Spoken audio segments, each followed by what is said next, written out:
How should we try to restore a wayward friend? Brothers, if anyone's caught in a transgression, you who are spiritual should restore him in a spirit of gentleness. Keep watch on yourself, lest you too be tempted. Is the law of Christ different to the law of Moses? How can we fulfill it? Carry one another's burdens. In this way, you'll fulfill the law of Christ. What about those who think they're better than others, too good to fall into sin? For if a man think himself to be something when he's nothing, he deceives himself. Is comparing ourselves to others truly satisfying? Pay careful attention to your own work, for then you'll get the satisfaction of a job well done, and you won't need to compare yourself to anyone else, for we're each responsible for our own conduct.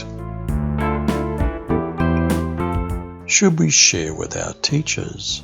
The one who's taught the word is to share all good things with the one who teaches him. What is sowing to the Spirit? Don't be deceived. God cannot be mocked. A man reaps what he sows. Whoever sows to please their flesh, from the flesh will reap destruction. Whoever sows to please the Spirit, from the Spirit will reap eternal life.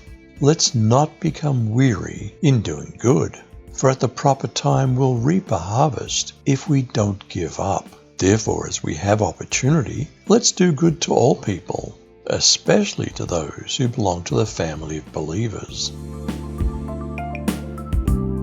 Is there a possible clue to Paul's thorn in the flesh here? See with what large letters I've written to you with my own hand. What particular part of the law was Paul wrestling with in Galatia? What alone can save? Those who are trying to force you to be circumcised want to look good for others. They don't want to be persecuted for teaching that the cross of Christ alone can save.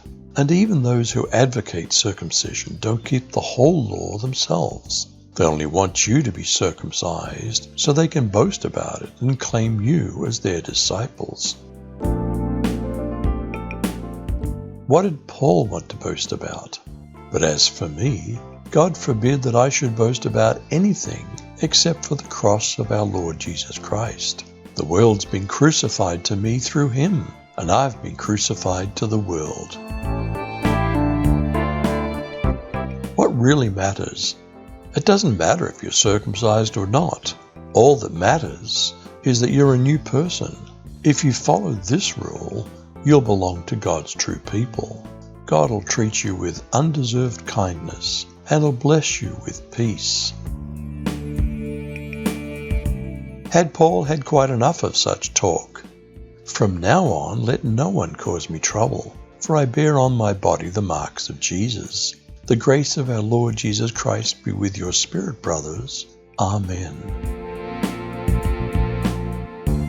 Let's treat each other gently, with the undeserved kindness that we've received from God. Should we bear each other's burdens and so fulfill the law of Christ?